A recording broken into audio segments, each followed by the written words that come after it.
السلام علیکم ناظرین، ڈاکٹر دانش ریئل فوکس کے ساتھ حاضر ہے۔ آج عمران خان صاحب کا بہت ہی اہم کیس توہین عدالت کا، اور وہ جو توہین انہوں نے کی تھی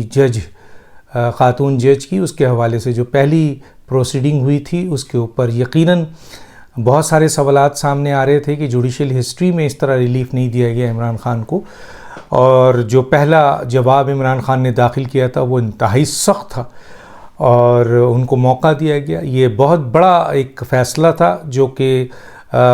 5 رکنی ججز نے، اسلام آباد ہائی کورٹ بینچ نے ایک بہت بڑی ذمہ داری لی، جس پہ بہت کرٹکس ہوا اس فیصلے پہ، اور کہا گیا ہے کہ جوڈیشل ہسٹری میں ایسا نہیں ہوا، لیکن اس کے باوجود جو ہے وہ عمران خان صاحب نے غیر مشروط معافی نہیں مانگی، بلکہ جو جواب انہوں نے دیا اس میں انہوں نے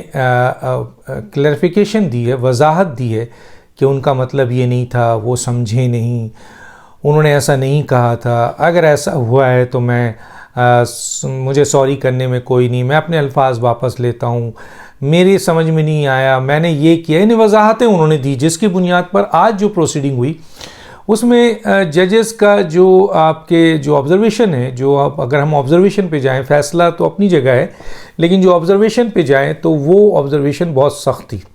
اور اس میں انہوں نے نہ صرف کئی کیسز کا حوالہ دیا بلکہ انہوں نے نہال صاحب، دانیال عزیز اور طلال چودھری کی جو آپ کے تاحیات ان کی جو نااہلی ہوئی تھی توہین عدالت پہ غیر مشروط معافی مانگنے کے باوجود، اس کو بھی کوٹ کیا، اور یہاں تک انہوں نے کہا کہ جی نہال نے تو ججز کا نام نہیں لیا تھا لیکن وہ جیل بھی گئے اور ان کی نااہلی بھی ہوئی، اور اس کے ساتھ ساتھ یہ تھا کہ ان کا کانٹینٹ جو ہے وہ آپ کے کانٹینٹ سے کمزور تھا، پھر بھی ان کو سزا دی گئی، اور آپ کا جو توہین عدالت ہے وہ کرمنل توہین عدالت ہے۔ انہوں نے قسم بھی بتائی کہ کتنے قسم کی توہین عدالت ہوتی ہے۔ تو بہرحال آج بہت ہی ججز جو ہیں وہ آج ایسا لگتا تھا فلی لوڈڈ تھے۔ لوڈڈ کا مطلب یہ ہے کہ انہوں نے کئی اہم ترین سوالات اور پوائنٹس اٹھائے۔ اس موقع پہ حامد خان اس پوزیشن میں نہیں تھے کہ وہ ان سوالات کے جوابات دے سکے، بار بار وہ کہہ رہے تھے کہ جی معاف کر دیں، ہمیں معاف کر دیں، حالانکہ وہ معافی ریٹن میں نہیں تھی، اور جو ریٹن میں تھی وہ وضاحت تھی۔ تو یہ تو دیکھنا چاہیے تھا حامد خان صاحب کو کہ جی آپ جب جائیں گے ججز کے پاس تو وہ تو اس جواب کے پرخچے اڑا دیں گے، اور وہی ہوا کہ اس جواب کا پرخچہ اڑ گیا۔ اس کے اوپر عمران خان صاحب نے کئی دفعہ میسج کرنے کی کوشش کی کہ وہ روسٹم میں آ کے ججز سے بات کرنا چاہتے ہیں۔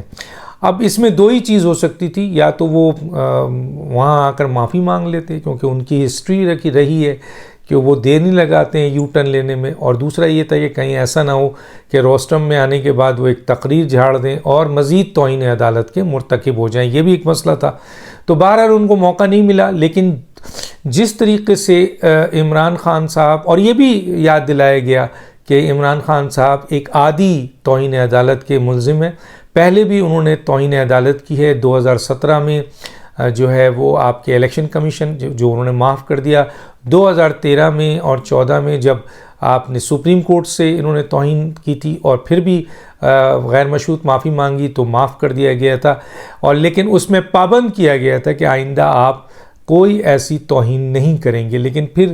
یہ توہین 2 توہین ہوئی، یعنی ایک الیکشن کمیشن میں کیس چل رہا ہے اور ایک یہ والا ہے۔ تو اب شوکاز کے بعد فرد جرم ان پر عائد کی جا رہی ہے، اور 22 ستمبر کو فرد جرم عائد کی جائے گی۔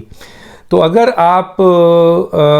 کرائم یا ایڈمنسٹریٹو یا اس طرح کے احتسابی یا اس طرح کی چیزوں کو سمجھتے ہیں تو آپ کو اندازہ ہونا چاہیے کہ یہ عمران خان صاحب کا یہ کیس بہت سیریس لیا گیا ہے، اور کہا بھی ہے عدالتوں نے کہ یہ بڑا سیریس کیس ہے، لیکن شاید عمران خان صاحب اس سے اپنے آپ کو بری الذمہ سمجھ رہے تھے کہ مجھے کوئی ٹچ نہیں کر سکتا ہے۔ فیصلہ تو بہرحال آنا ہے، لیکن یہاں پر جو بھی پروسیڈنگ ہوئی، جو بھی آرگومنٹس ہوا، یہاں منیر ملک صاحب کو ایز اے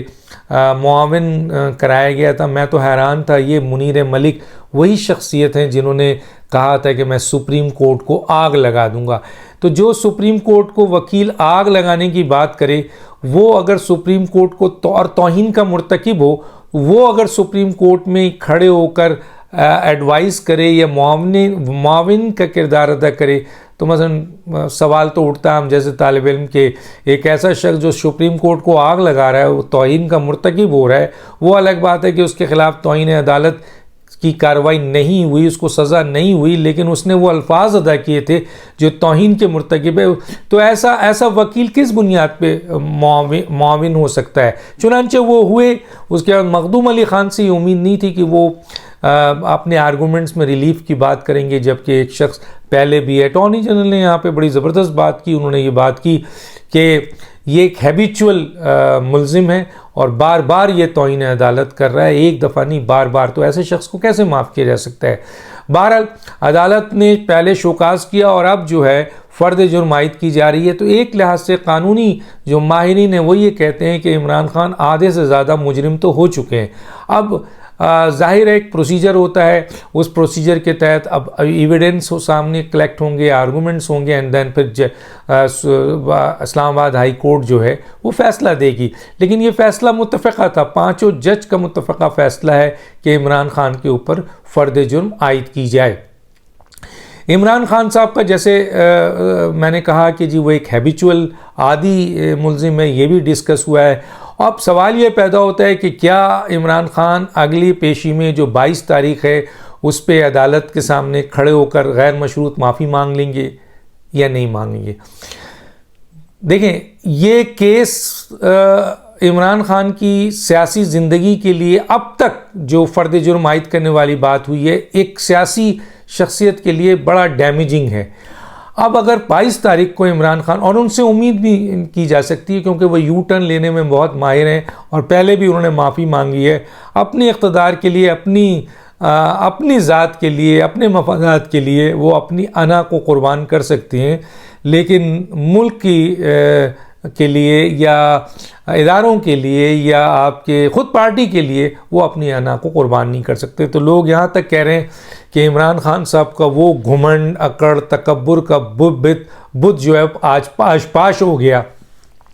اور ان پر فرد جرم عائد ہو گئی۔ اب دیکھنا یہ ہے کہ عمران خان اپنے اس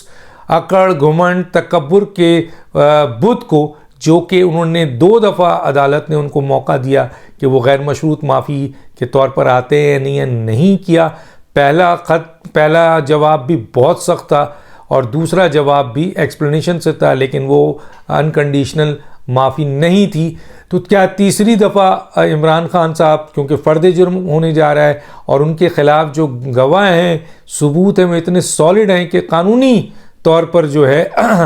عمران خان جیت نہیں سکتے ہیں اگر کیس لڑیں گے۔ اور پھر آج ہی ان کے سب سے اہم ترین وکیل حامد خان کی بے بسی آرگومنٹس میں نظر آ رہی تھی۔ تو عمران خان معافی مانگیں گے اور معافی مانگنے کے بعد ڈسکریشن جو ہے وہ ججز کا ہے کہ آیا وہ معاف کرتے ہیں یا ان کو سزا دیتے ہیں۔ آپ کو یاد ہے کہ وہ بار بار کہہ رہے تھے کہ ہم سپریم کورٹ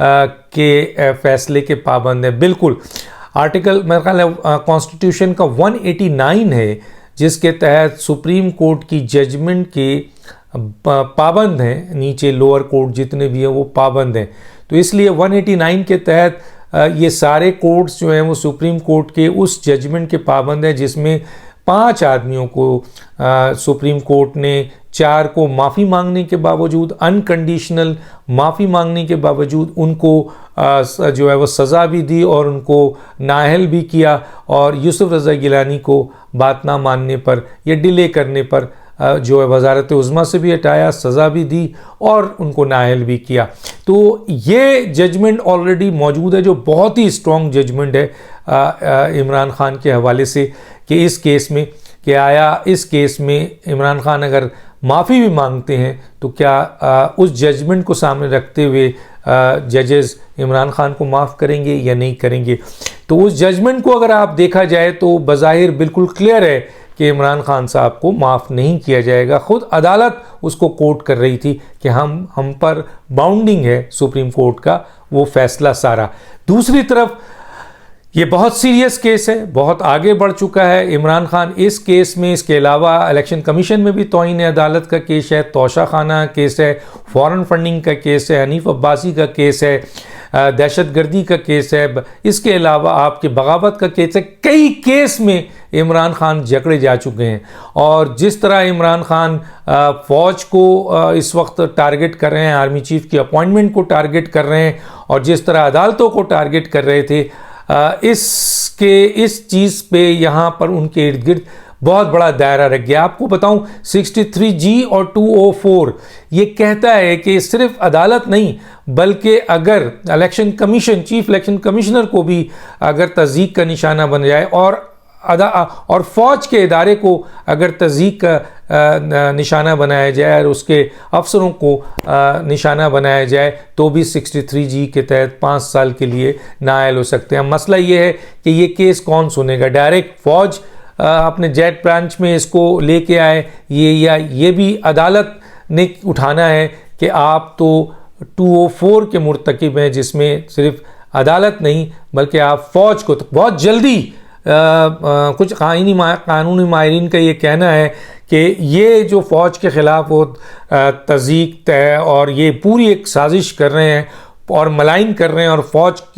کی تذلیل کر رہے ہیں، اس کے اوپر ان کے خلاف ایک مقدمہ کسی وقت بھی آ سکتا ہے، اور وہ مقدمہ 63G اور 204 کے تحت عمران خان پہ بنتا ہے کہ آپ نے اہم ترین ادارے فوج کو اور اس کے سربراہ کو اور اس کے افسر کی تضییق اور تذلیل کی ہے۔ تو یہ بھی موجود ہے اتنے سارے کیسز کے ساتھ۔ تو اب سوال یہ پیدا ہوتا ہے کہ عمران خان صاحب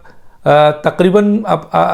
ان کے اوپر فرد جرم سمجھے عائد ہو چکی ہے، جو 22 تاریخ کو عائد ہوگی، اور فرد جرم یقیناً بہت سخت ہوگی، اور جب کسی شخص کو شوکاز اور فرد جرم دیا جاتا ہے تو اس کا مطلب ہے کہ وہ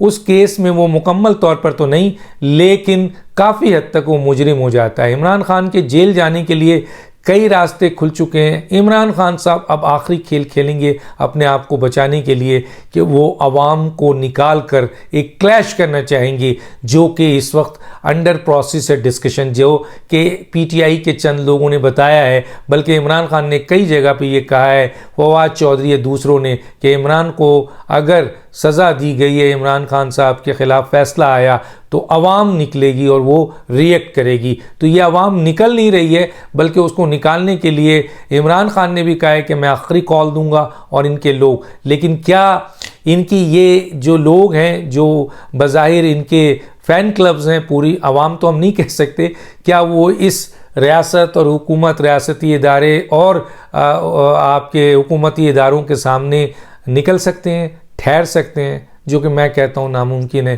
دیکھتے ہیں کہ 22 تاریخ کو کیا ہوتا ہے، اور عمران خان معافی مانگتے ہیں انکنڈیشنل، یا کیس کی پروسیڈنگ کرتے ہیں، یعنی لڑتے ہیں کیس کو۔ ڈاکٹر دانش کو یاد دیجیے۔ اللہ حافظ۔